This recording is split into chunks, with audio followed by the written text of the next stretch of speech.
All right, this is Nick with Build Brothers Roofing and Solar. Started my digital inspection at 5101 Diane Ave out here in San Diego. We got two different roofing systems on this property. We got a flat torch down modified bitumen material on the flat roof, and then we have an architectural shingle installed over the slope roof. So I want to point a few things out. Right off the bat, I got on this roof and it looks to be okay. Obviously we have some ponding that's going on. It's somewhat of an aged product. The material is just starting to come up from the drip edge, as you can see, and that is typically the first sign that the product is on the tail end of its life expectancy. You can also notice all the granules that have been accumulating in the gutters. So essentially what's been happening is the oils on this material have started to evaporate over the years, and as those oils evaporate, the granules will dissipate into areas where it is ponding, just like this, and then they'll also come and end up in the gutters. And then once that starts to get really bad, the fiberglass begins to be exposed, and the waterproofing is greatly affected.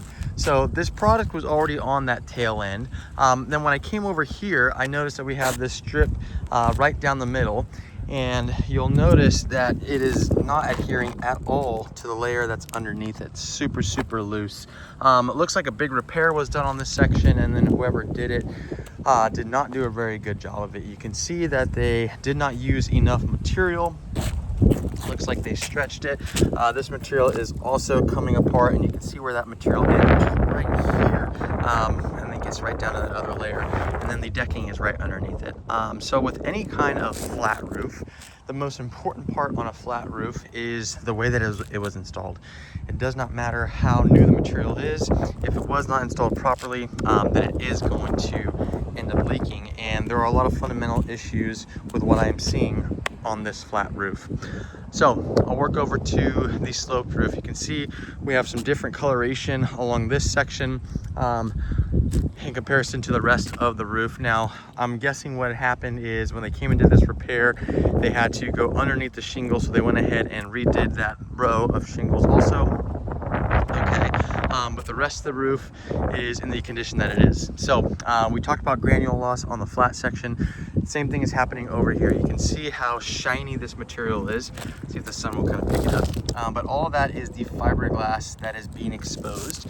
Obviously these ridge caps are very tore up. All the granules on the ridge caps have depleted.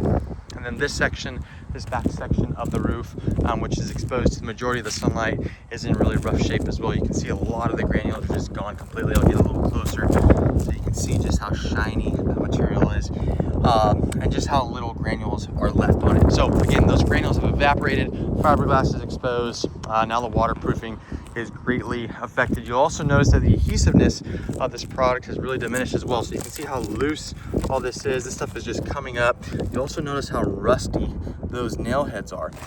So whenever it's been raining, the wind picks these shingles up, pushes the water into those nails, and then that water ends up getting down and penetrating the structure itself. Same thing over here on this side. We already talked about the lack of granules on this product, but again, you'll notice just how loose, how easily this stuff just comes up, right? So if my fingers can just lift this up, and again, you can see how rusted out those nails are. So if my fingers can do that, and obviously wind is gonna push that rain right underneath it. This is a second layer that is on this roof. Come over here to this corner to show you what I'm talking about. So we have this layer, lift that up. You can see how nasty all this is. And then you have the original roof, which is right here. So it's the second layer that's on this roof, which means that when it comes to the replacement of this roof, this will have to get tore down to the wood decking. Now, when we do tear this roof down to the decking and we replace it with a new roof, we're gonna replace the underlayment with a layer of synthetic underlayment. That's part of the Owens Corning 50-year roofing system that we offer. We're an Owens Corning preferred contractor. We use all in-house crews, so everybody who's showing up on this job is going to be one of our in-house employees. So we tear this down to the decking. We're going to add that synthetic underlayment. It's going to come with a 50-year warranty from Owens Corning, and then that's going to also come with a lifetime workmanship warranty from us over at Build Brothers. Once that is complete, we will reseal and reflash all these penetrations. You can see that a lot of the sealant around the penetrations has diminished completely, or is just lacking entirely as well. So we'll reseal, reflash all those penetrations. and then go ahead and install the architectural shingle on top of that, which will give this homeowner a roof that they won't have to deal with for the next 35 years. As far as this flat roof goes, again, the workmanship issues that I'm seeing on this roof are a recipe for a lot of leaks in the future. It is imperative that the flat roof is done correctly, and when you can see how easily all this material is already starting to come up, it's only going to continue to get worse. So my suggestion would be to redo this section as well. We'll replace it with a TPO roofing material. TPO does a fantastic job of withstanding all the ponding water that we're seeing right now. It's also highly reflective, so the living space that's underneath this portion of the home is going to cool down a lot. But most importantly, the way that it's installed is it turns this entire roof plane into one singular membrane, making it extremely waterproof.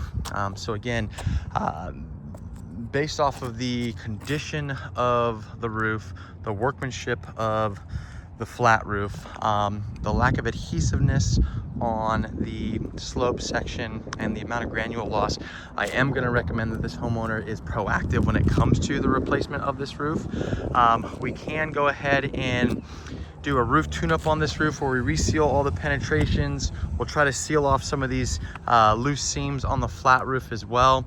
But again, when it comes to roofs, I always am going to recommend that our homeowners are proactive, because a leaky roof can obviously not only lead to roof repairs, but then you also have to think about the amount of interior damage that is going to be done with that leak as well. That is it for my inspection.